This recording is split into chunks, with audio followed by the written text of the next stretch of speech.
Many know Stephanie Shadley as a star volleyball player. I think it's important for all of our kids to have a well-rounded experience, at the collegiate level. I'm here at Coors Event Center at the University of Colorado Boulder, where the majority of time you can find Stephanie Shadley here improving on her volleyball skills. However, when she's not here, there's another arena you're bound to find her. So the first time I got on a horse was, I think I was about like 3 or 4.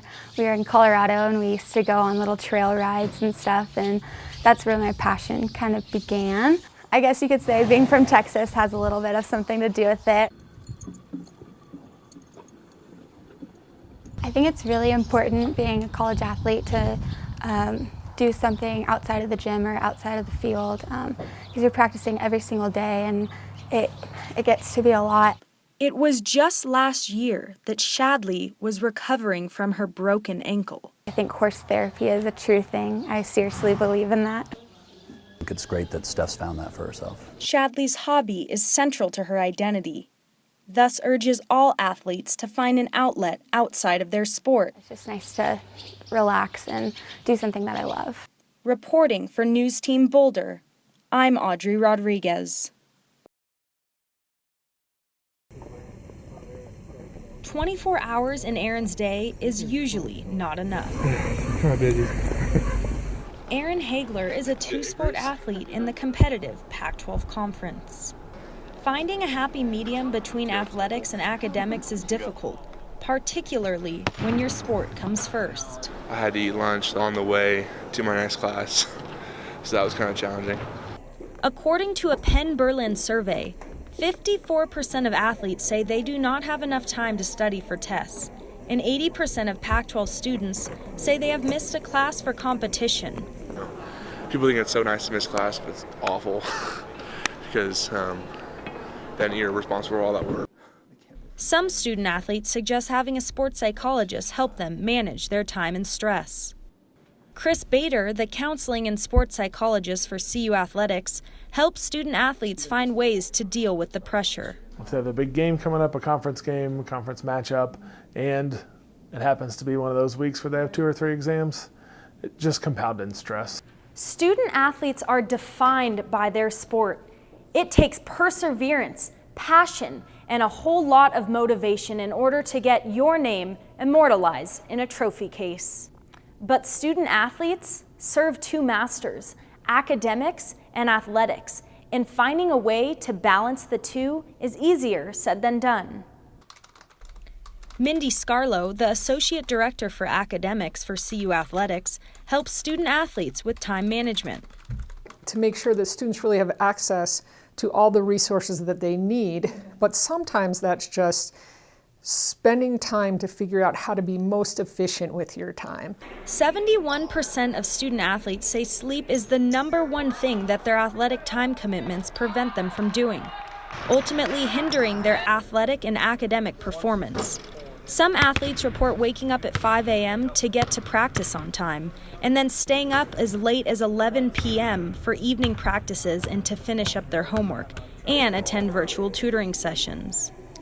There's a lot of reward when you look over your shoulder and you say, oh geez, I really accomplished a lot. A busy schedule also leaves no room for procrastination. Reporting for News Team Boulder, I'm Audrey Rodriguez.